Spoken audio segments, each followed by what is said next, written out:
Em nosso estudo de hoje é a lição 45 do livro Justiça Divina e tem por título Penas depois da morte.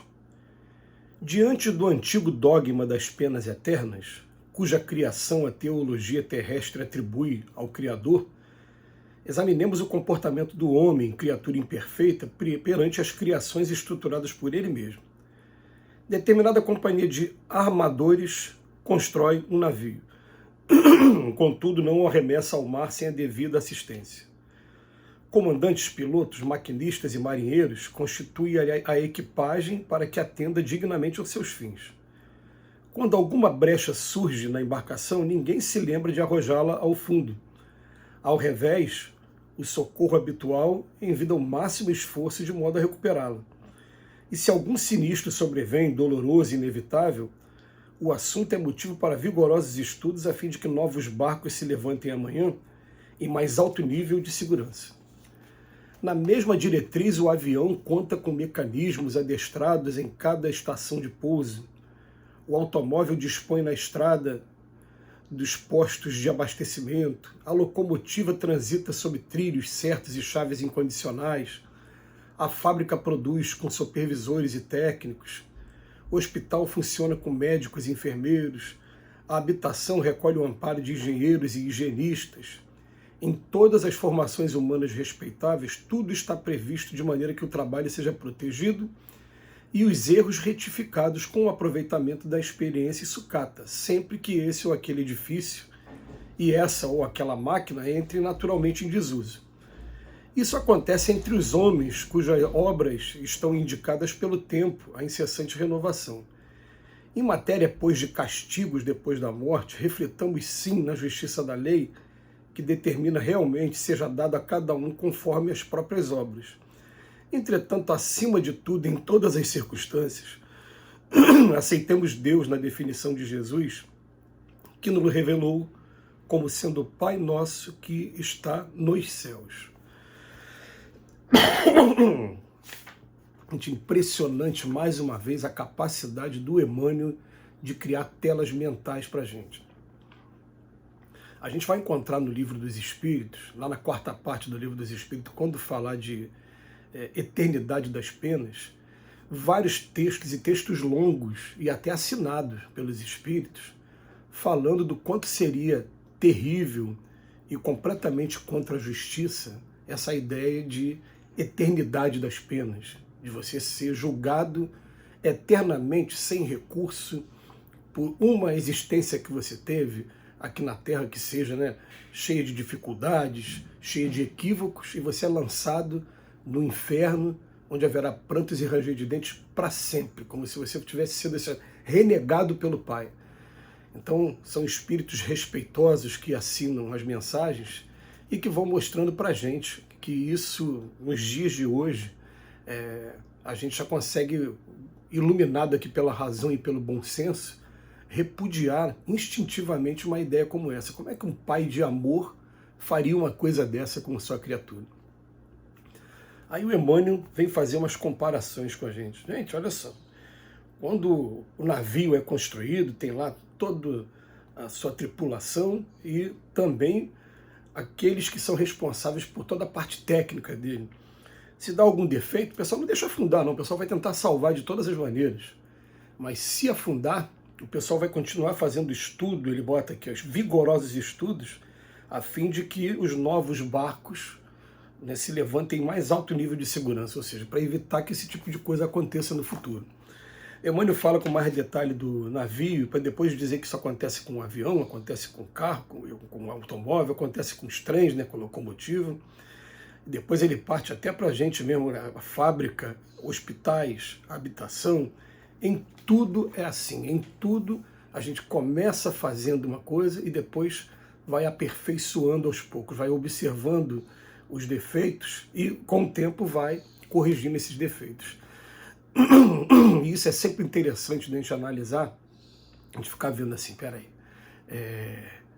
como é que foi o primeiro veículo automotor, por exemplo? Como é que era o pneu dele? O que mudou com o tempo?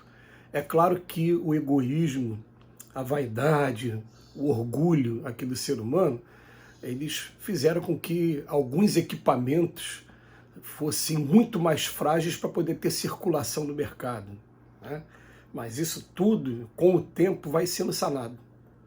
A gente vai descobrir que os primeiros veículos, em matéria até de lanternagem, eram muito mais robustos do que hoje. Por isso que as pessoas falam, né, a saudade do Fusquinha, porque o Fusquinha foi um carro feito, inclusive, para batalha. Então ele aguenta muito mais pancada em relação à lanternagem. Os carros de hoje tem um carro que parece que é feito de papel, né? Você aperta e ele afunda ali. E qualquer coisa que acontece, qualquer sinistro mínimo, parece que causa um estrago grande que obriga a pessoa a despender alguns valores para poder tá consertando.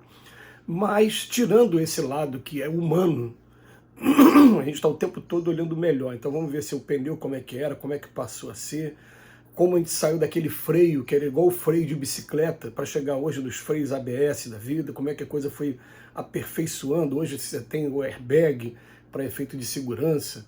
Hoje até o que se fala é que antes o carro era mais robusto pelo lado de fora e quando você sofreu um acidente, quem estava no volante, quem estava no interior do veículo tinha mais impacto. Agora o carro sendo mais frágil, ele destrói do lado de fora e protege quem está do lado de dentro. Esse foi o argumento que utilizaram, né, para poder ter essa fragilidade das peças.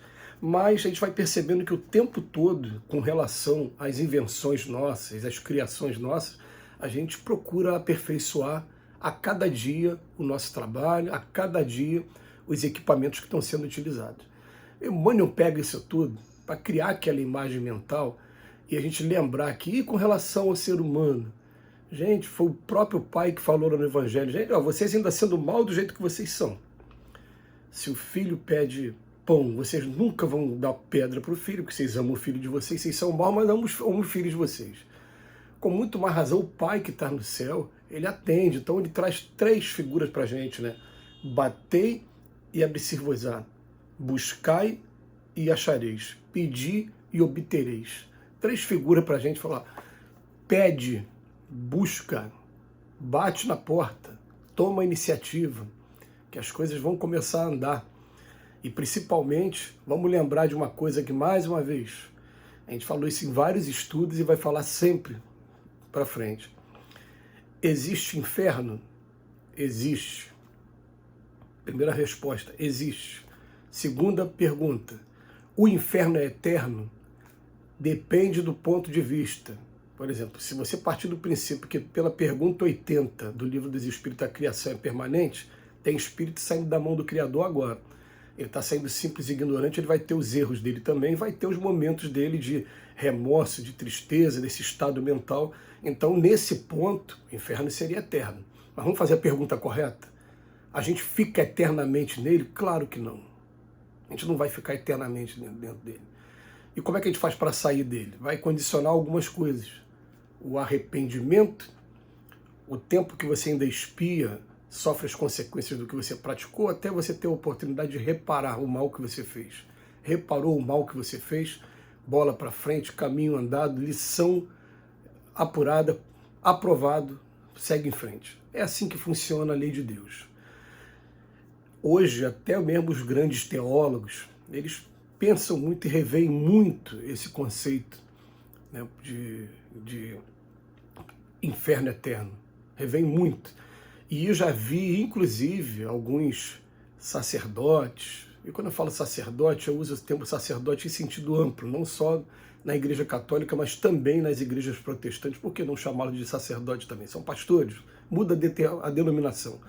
Mas ele também pensando profundamente, será possível que Deus permita que aconteça desse jeito? Ele intercede através da oração, pedindo para que não seja desse jeito. Quer dizer, tem uma coisa dentro da gente apontando, a gente não pode ser eterno. Um pai que ama não pode lançar a gente eternamente. E o Emmanuel termina a lição falando, isso tudo que eu falei acontece entre os homens. Agora imagina agora em Deus, em matéria depois de castigo, depois da morte, reflitamos sim na justiça de Deus, que realmente determina que seja dado a cada um conforme com as suas obras. Tudo bem. Entretanto, acima de todas as circunstâncias, aceitemos Deus na definição de Jesus como Pai Nosso que está no céu. Né? Eu vou terminar aqui lembrando o Carribachuta, quando ele fala, quando alguém falar para você sobre inferno eterno, pergunte que ligação tem com a parábola do filho pródigo. o Pai nos ama incondicionalmente. Que Jesus nos abençoe hoje e sempre.